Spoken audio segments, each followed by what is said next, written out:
Let's go to Randy. Randy's calling us from North Carolina. Hey, Randy. Hello, how you doing? I'm good. Good. Thank you very much for what you do, Dan. Thank you. Really appreciate it. You're I have welcome. a question for you. At the end of last year, I lent my daughter enough money to buy a new car, Mm-hmm. and then she was going to pay me back for it.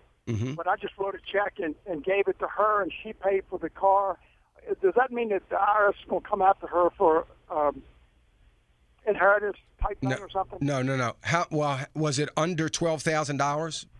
No, Okay. no, it was over 12,000. It was over 12,000.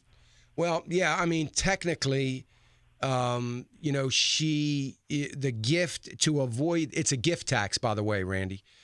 So to avoid the gift tax, you have to keep it under $12,000.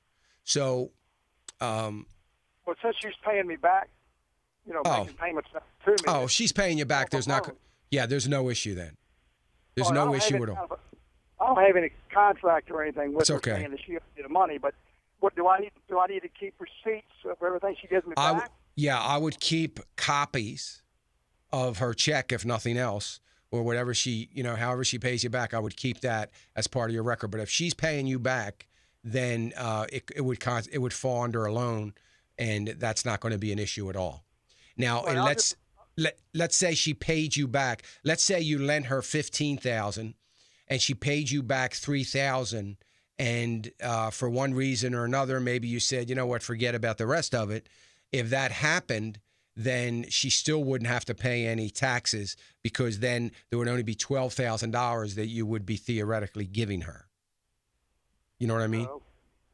Okay. Well, it's more like 25,000. Yeah, but that's so. But I didn't know whether they would look at it from last year and say, where did this check come from for $25,000? No. Was it a gift or whatever? No, they won't look at. it. They're not going to look at that. They're going to. I mean, they may look at it, but you're going to say. I mean, it might not be a bad idea to put in a little one-page somewhere in your file a retroactive loan agreement. That you can just kind of have her sign and you sign, just to put it in there that she agrees to pay you back over the course of 10 years or whatever, just to have it in the file.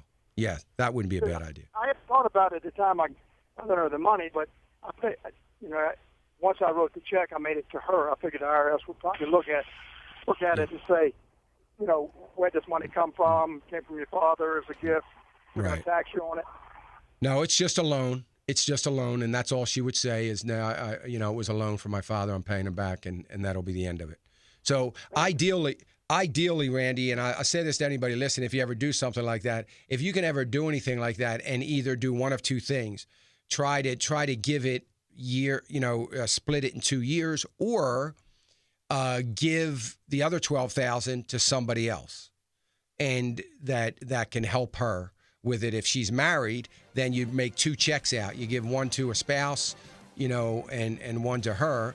Doesn't sound like she's married, but if she were, I'm just saying for other people to try to split that up. You have the right to give $12,000 to anybody. So that's how you want to handle that.